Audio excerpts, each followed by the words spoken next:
Hello viewers, আসসালামু আলাইকুম।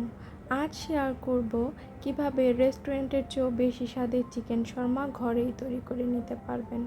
তো চলুন দেরি না করে রেসিপিটি শুরু করা যাক।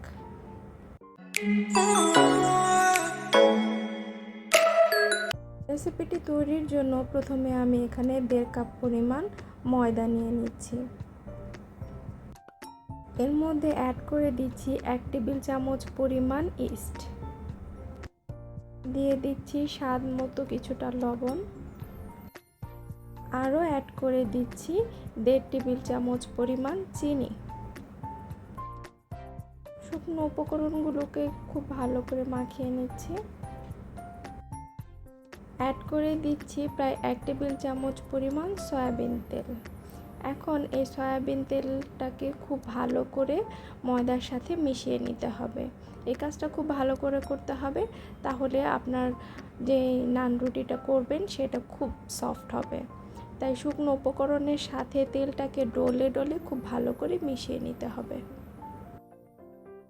মেশানো হয়ে গেলে এখন এর মধ্যে দিয়ে দিচ্ছি অল্প অল্প করে পানি। এখানে অবশ্যই কুসুম গরম পানিটা ব্যবহার করতে হবে, আর একবারে সব পানি দেওয়া যাবে না, অল্প অল্প করে দিয়ে সুন্দর একটা পারফেক্ট ডো তৈরি করে নিতে হবে। মাখাতে মাখাতে যখন দেখবেন যে হাতে লেগে যাচ্ছে, সে পর্যায়ে এসে 1 চা চামচ পরিমাণ তেল হাতে নিয়ে খুব ভালো করে এটাকে মথে নিতে হবে। মাখানো হয়ে গেলে এর উপরে হালকা একটু তেল ব্রাশ করে দিতে হবে, যেন উপর থেকে ড্রাই আউট হয়ে না যায়। এখন এটাকে একটা ঢাকনা দিয়ে রেখে দিব প্রায় 1 ঘন্টা গরম স্থানে। চুলার পাশে রাখলে খুবই ভালো হয়, তাহলে অল্প সময়ের মধ্যে এটা ফুলে যায়। এখানে আমি মুরগির মাংসর পিসগুলোকে ছোট ছোট করে কেটে খুব ভালো করে ধুয়ে নিয়েছি, আর এখানে সলিড বুকের যে মাংসটা আছে সেটা আমি কেটে নিয়েছি। এ পর্যায়ে এসে অ্যাড করে দিচ্ছি 1/2 চা চামচ পরিমাণ রসুন বাটা, আরও অ্যাড করে দিচ্ছি 1/2 চা চামচ পরিমাণ আদা বাটা, 1/4 চা চামচ পরিমাণ হলুদের গুঁড়ো, 1 চা চামচ পরিমাণ মরিচের গুঁড়ো, 1/2 চা চামচ ভাজা জিরের গুঁড়ো, 1/4 চা চামচ গরম মশলার গুঁড়ো, স্বাদ মতো কিছুটা লবণ, আরও অ্যাড করে দিচ্ছি 1/4 চা চামচ পরিমাণ গোলমরিচের গুঁড়ো ও 1 টেবিল চামচ পরিমাণ সয়া সস। এখন সব কিছুকে খুব ভালো করে মিশিয়ে নিব। মেশানো হয়ে গেলে এটাকে সাইডে রেখে দিব। এখন আমি এটার জন্য যে সসটা আছে সেই সসটা রেডি করে নিব। শর্মার সসটা রেডি করার জন্য আমি এখানে 2টা বড় সাইজের ডিম নিয়ে নিচ্ছি। অবশ্যই রুম টেম্পারেচারে থাকতে হবে ডিমটা যদি ফ্রিজে থাকে সেই ক্ষেত্রে এটা তৈরি করার আগে 1 ঘন্টা আগে বের করে রাখবেন।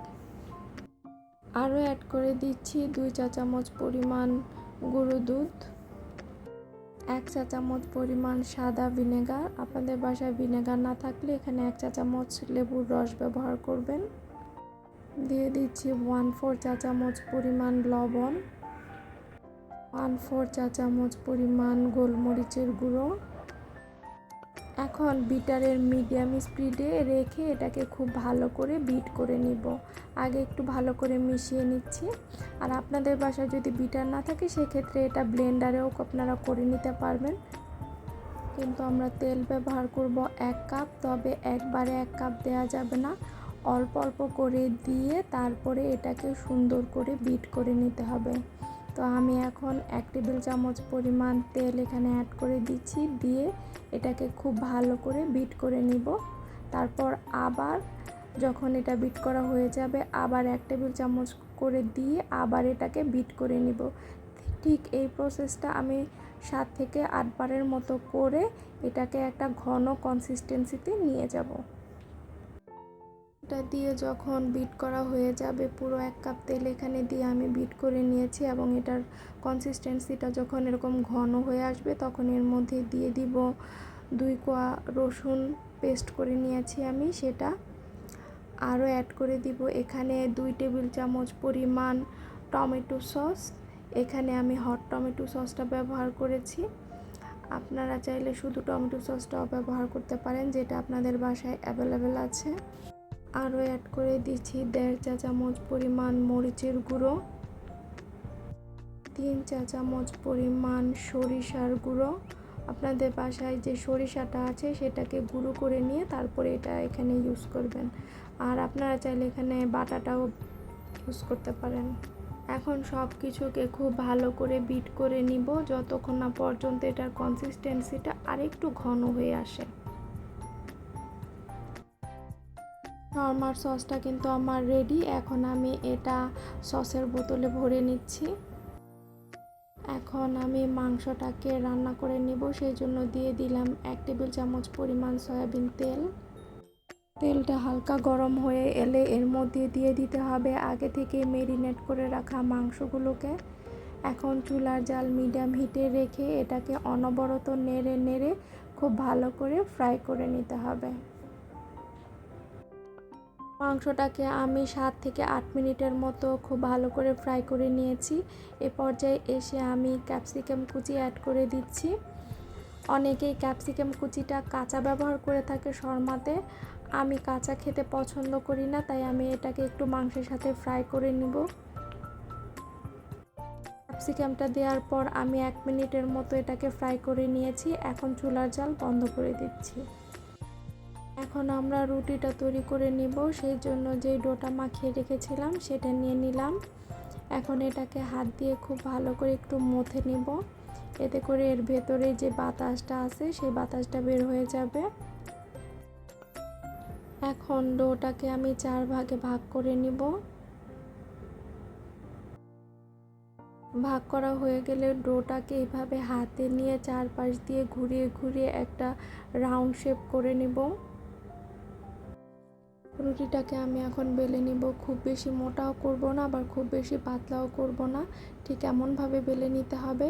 আর রুটিটা বেলার সময় কোনো ধরনের এক্সট্রা আটা বা ময়দা ব্যবহার করবেন না, এতে করে রুটিটা যখন ভাজবেন তখন পুড়ে যাবে এবং ভাজার পর এটা শক্ত হয়ে যাবে।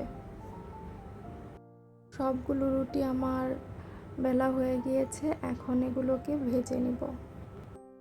চুলে একটা প্যান বসিয়ে দিয়েছি, প্যানটা যখন গরম হয়েছে তখন এর মধ্যে দিয়ে দিচ্ছি রুটিটা। এখন এটাকে ঢাকনা দিয়ে এক পাশ 2 মিনিটের মতো ফ্রাই করে নেব। আর চুলার জাল কিন্তু মিডিয়াম টু লো হিটে থাকবে। এক পাশ 2 মিনিটের মতো আমি ফ্রাই করে নিয়েছি। এখন রুটিটাকে উল্টে দিয়ে একটু চেপে দিচ্ছি, দিয়ে এটাকে ঢাকনা দিয়ে অপর পাশও 2 মিনিটের মতো ফ্রাই করে নেব। তো অপর পাশও কিন্তু আমার 2 মিনিটের মতো ফ্রাই করা হয়ে গিয়েছে। এখন আমি 30 সেকেন্ডের মতো বাকি যে পাশটা আছে ওটাকে হালকা হাতে চেপে চেপে একটু ভেজে নেব। খুব বেশি কড়া করে ভাজতে যাবেন না, জাস্ট হালকা করে ভাজবেন। তার মানে প্রতিটা রুটি করতে আমার 2.5 মিনিটের মতো সময় লেগেছে। শর্মার রুটিটা কিন্তু একটু সাদাটে টাইপেরই থাকে, তাই খুব বেশি ভাজতে যাবেন না। আমি রুটিটাকে উঠিয়ে নিচ্ছি। এভাবে করে আমি শর্মার সবগুলো রুটিকে ফ্রাই করে নেব। রুটিগুলো ভাজা হয়ে গিয়েছে, এখন শর্মাগুলোকে আমি সেট করে নিব। সেই জন্য আমি এখানে একটা শসা নিয়েছি, একটা পেঁয়াজ নিয়েছি আর কিছু মরিচ নিয়েছি। মরিচটা অপশনাল, যারা ঝাল খেতে পছন্দ করেন তারা এখানে মরিচটা অ্যাড করতে পারেন। আর এর মধ্যে দিয়ে দিচ্ছি স্বাদ মতো কিছুটা লবণ। এখন সব কিছুকে একটা চামচ দিয়ে খুব ভালো করে মিশিয়ে নিচ্ছি। এখন আমরা শর্মাটাকে সেট করে নিব, সেজন্য আমি যে রুটিটা ভেজেছি তা থেকে একটা রুটি নিয়ে নিলাম। রুটিটা নেওয়ার পর এখন এর মধ্যে যে আমরা শর্মার যে সসটা করেছিলাম সেই সসটা দিয়ে দিচ্ছি কিছুটা পরিমাণ মতো। দেওয়া হয়ে গেলে একটা চামচের সাহায্যে এটাকে ছড়িয়ে দিতে হবে রুটির মধ্যে। এখন এর মধ্যে দিয়ে দিচ্ছি মুরগি আর ক্যাপসিকাম ফ্রাইটাকে। এখানে আপনারা আপনাদের পছন্দ মতো যে যতটুকু খেতে চান দিয়ে নেবেন। আরও দিয়ে দিচ্ছি শসা, পেঁয়াজ ও কাঁচামরিচ। এখন এর উপরে আমরা যে সসটা তৈরি করেছি সেই সসটা খুব ভালো করে দিয়ে দিব। এখন রুটিটাকে খুব ভালো করে মুড়িয়ে দিব। এক পাশ থেকে নিয়ে আরেক পাশ এভাবে দিয়ে একটা টুথপিক দিয়ে এটাকে সেট করে দিতে হবে। এই তো তৈরি হয়ে গেল আমার চিকেন শর্মা। তো এইভাবে করে কিন্তু আমি সবগুলো চিকেন শর্মাই তৈরি করে নিব। তৈরি হয়ে গেল রেস্টুরেন্টের চেয়েও বেশি স্বাদের দারুণ মজার চিকেন শর্মা। আপনারা প্রতিদিন ইফতারিতে একই ধরনের ভাজা পোড়া না খেয়ে এই ধরনের শর্মা বাসায় করে খেতে পারেন। এটা কিন্তু খেতে অসম্ভব রকম মজা। আশা করছি আজকের রেসিপিটি আপনাদের ভালো লেগেছে। আমার রেসিপিটি অনুসরণ করে আপনি বাসায় যদি চিকেন শর্মা করে থাকেন আমাকে কমেন্ট করে জানাতে ভুলবেন না।